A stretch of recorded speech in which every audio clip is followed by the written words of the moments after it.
Big boss Malayalam season 7 രാവിലെ അനിമോളും നൂറയും കൂടെ പില്ലോയും എടുത്ത് ഡ്രസ്സിങ് റൂമിൽ ഉറങ്ങാൻ പോകാനുള്ള പ്ലാനായിരുന്നു. അങ്ങനെ ഡ്രസ്സിങ് റൂമിൽ കയറി കഴിയുമ്പോഴത്തേക്കും ബിഗ് ബോസ് അനൗൺസ് ചെയ്യാൻ പോലും ആദില വരുന്നു ഇവരെ പിടിക്കാൻ വേണ്ടി. അങ്ങനെ ആദില വരുന്നുടനെ ആദിലയോട് ബിഗ് ബോസ് പറയുന്നു, ക്യാപ്റ്റൻ ഡ്രസ്സിങ് റൂമിൽ ഓരോരുത്തർ മാത്രമേ കയറാൻ അനുവാദമുള്ളൂ, രണ്ടുപേരും ഒന്നിച്ച് കയറാൻ പാടില്ല എന്ന് പറയുന്നു. അങ്ങനെ ആദില ഇവർ രണ്ടുപേരെ ഇറക്കുകയാണ്. ഇറക്കിയിട്ട് അനുമോൾക്കിട്ടും നൂറക്കിട്ടും 2 അടി കൊടുക്കുന്നുണ്ട് ആദില.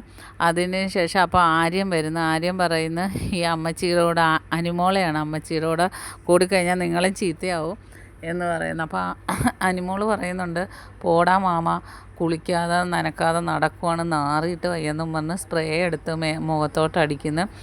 അങ്ങനെ രാവിലെ ഒരു ഫണ്ണായിരുന്നു. പക്ഷേ എങ്കിലും നൂറയും അനുമോളും കൂടെ ഉറങ്ങാനുള്ള പ്ലാനായിരുന്നു.